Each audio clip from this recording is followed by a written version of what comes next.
So our next speaker is Maarten Hordijk from the Netherlands. And his paper is interesting because he submitted his paper as a poster to us, and the planning committee thought it was such a cool poster that we made him give it as a paper presentation. The application of an extra paint layer to burglary tools to identify persons involved in a bank robbery.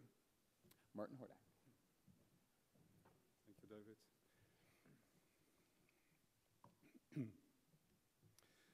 Well, I'm a forensic scientist with the Netherlands Forensic Institute, doing mostly glass paint and tape. And for me, it's great to be here amongst you. And I thank the organizers for giving me the opportunity to share with you this very special paint case. On the slide, I put also the name of my colleague, Maarten Hordijk.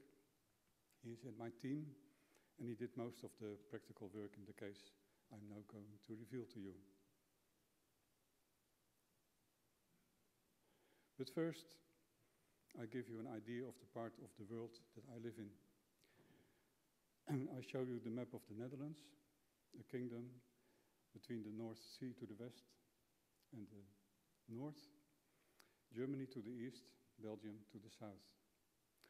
It's a small country, distances are short. From west to east, it's about 100 miles, and from north to south, it's about 200 miles. The NFI is the only governmental forensic institute in the Netherlands. It's located in The Hague. I'm not sure if I can point that out for you. Here's The Hague, near the coast in the west of the Netherlands. We have about 550 people in our institute, and about 45 of them are working in the trace evidence department. And our trace evidence department has also weapons and ammunition, gunshot residue, but of course also paint, tape, fibers, and even non-humane biological traces. That has something to do with D as well, of course. About 5 people of those 45 are dealing with paint. And they are not only dealing with paint, because we are such small groups, we are flexible, and some of us do also glass, and some do also fibers. Now over to the case. The map of the Netherlands again. You see a lot of red dots. And the red dots, they show where in a certain period, a few years ago, 2003 to 2006, bank robberies took place. A total of 74 of them in 3 years, all with the same modus operandi. You have to read this from left to, from the clock to the car. I start with the clock. At 8:30 a.m., just before the opening of the bank, when the staff is preparing for the new day and busy with a lot of banknotes and money cassettes, at that time, 2 men arrive on a motor scooter. The motor scooter was stolen the day before. The men carry a 4-kilo sledgehammer with them, and they get inside the bank by smashing a window. Inside, they threaten the personnel. In some cases, they even use a gun. In a very short time, the perpetrators grab as much money as they can, but the loot is often not more than 50,000 euro. In one case, they exceeded that amount. They took about 600,000 euro. And they leave the bank as they came on the motor scooter. Having their hands full with the money, they leave the sledgehammer behind. After a short ride, they change the motor scooter for a car that is waiting for them, and so They are gone. The sledgehammer is always a 4-kilo hammer of the make Lux.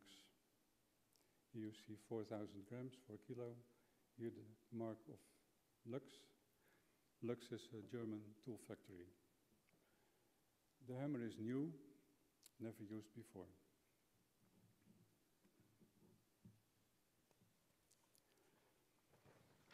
After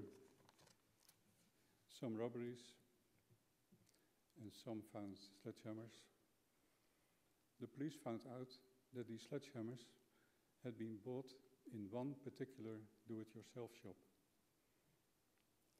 It is a shop belonging to the chain of the Praxis, and that's a well-known do-it-yourself chain in the Netherlands, I think also in some other European countries. And this shop was located in the eastern part of Amsterdam.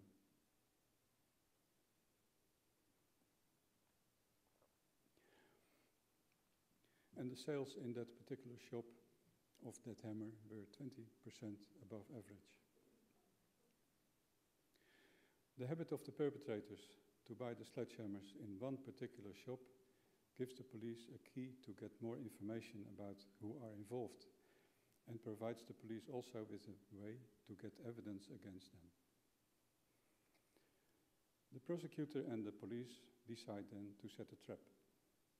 And that is where the paint team of the NFI comes in. The idea behind the trap is to make a number of sledgehammers uniquely identifiable, so that they can be recognized when the hammer is found after a bank robbery, and can be linked to the purchase in the do-it-yourself shop, and most important, can be linked to the person who purchased the hammer. How to make a sledgehammer unique? That's not so difficult. We did this by applying a unique extra layer of black paint to the hammerhead. There were some demands, of course. The extra layer of paint should give the hammer the same appearance as the original paint did, so the hammer would not look suspicious to the person who wanted to buy such a hammer. We made the extra paint layer unique by its composition. A composition that we could recognize easily should the hammer return to us to the lab. And how we did that, I'll show you in a minute. At first we were asked to repaint 6 hammers, then 6 more followed, and in the end we delivered 18 repaired sledgehammers to the police. And in the shop, the do-it-yourself shop, every purchase of a hammer would be filmed with the security camera near the counter.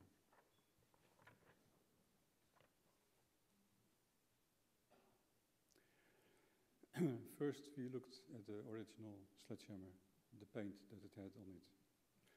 It is 1 layer of paint, and it's only on the head of the hammer, black paint. Analysis of this paint with infrared and X-ray fluorescence shows an alkyd with barium sulfate. So for the extra paint layer, we chose also alkyd for a binder. And we made different compositions by adding different pigments or combinations of pigments.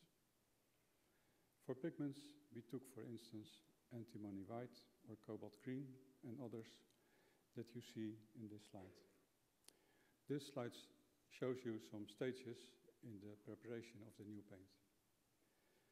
In the pictures above, you see the result of a few hours mixing the colorless alkyd paint with glass beads in a shaking machine. Alkyd paint with the pigment, of course. In the third picture, the black alkyd paint has been added and is well stirred, and in the fourth picture, the glass beads are filtered out of the mixture. Before we could apply the newly made paint, because you have also observed that there is a sticker attached to the hammerhead, we had to remove that sticker. The sticker actually warns the user not to use the hammer on hardened surfaces or to use it as a lever. The warning sticker could be easily removed by sticker remover, of course. Also, what made it a bit complex was that the sticker has a damaged appearance, and that's also on new hammers. You see this damaged appearance because the hammers maybe, when they rub against each other, the sticker get damaged. So we couldn't ask the Lux company for new stickers because that would make the hammers look suspicious.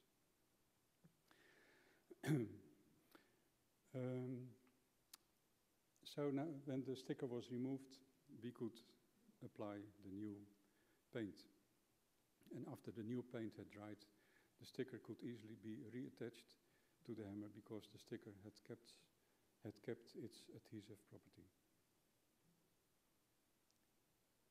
This picture shows the first 6 prepared sledgehammers. And now it's important to see that each hammer is labeled by us. You see here label. Each hammer has been numbered by us from 1 to 6 and eventually to 18.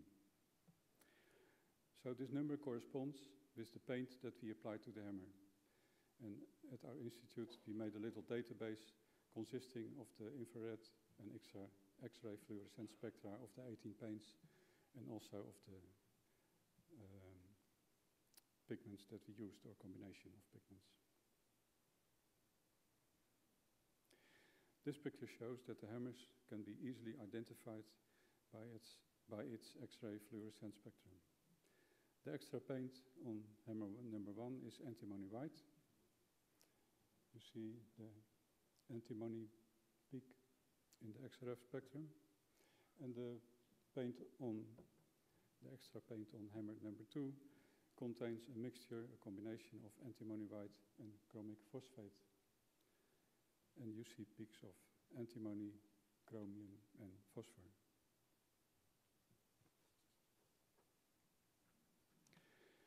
All 18 hammers have been put up for sale in the do-it-yourself shop in Amsterdam East. Inside the shop, it was so arranged that when a customer arrived and wanted to buy a 4-kilo sledgehammer, he would find such a hammer on display in a showcase which was locked.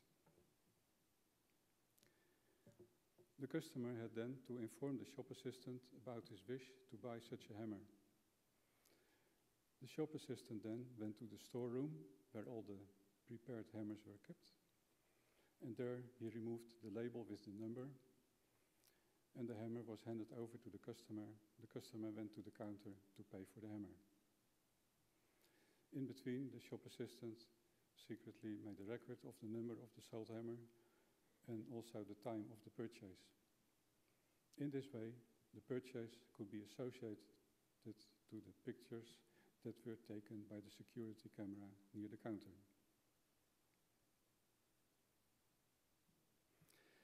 Well, and the trap works.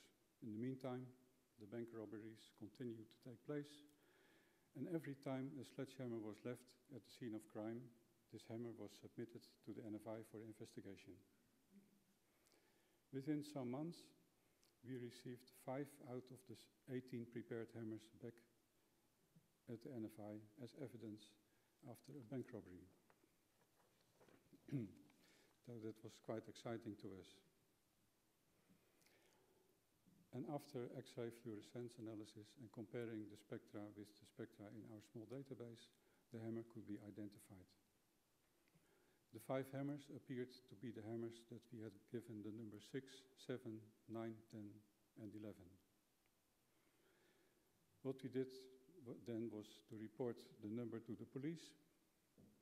So the police knew, with help of the shop assistant records, in which videotape the purchase of the hammer could be seen.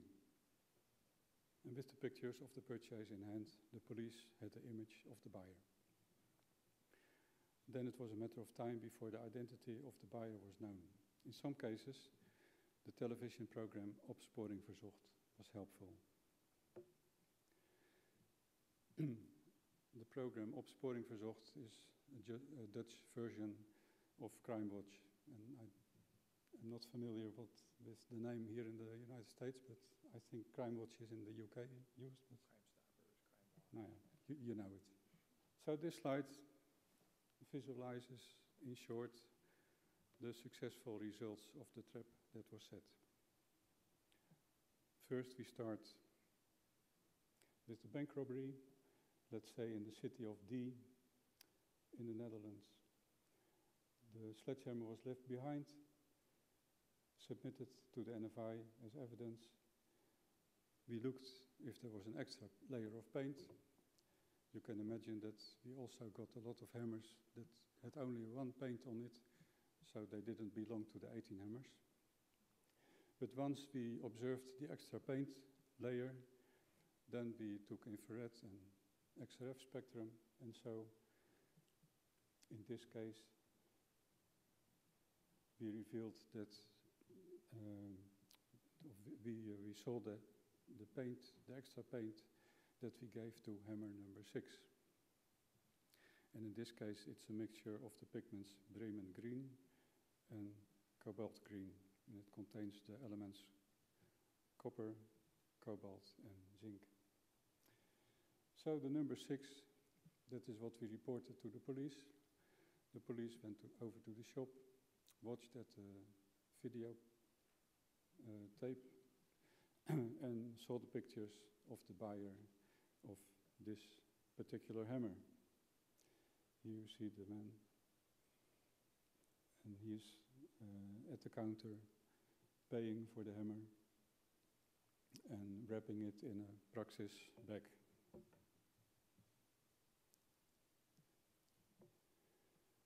Some other individuals, this one is buying hammer number 9. The hammer is laying here. He's holding his hand on it.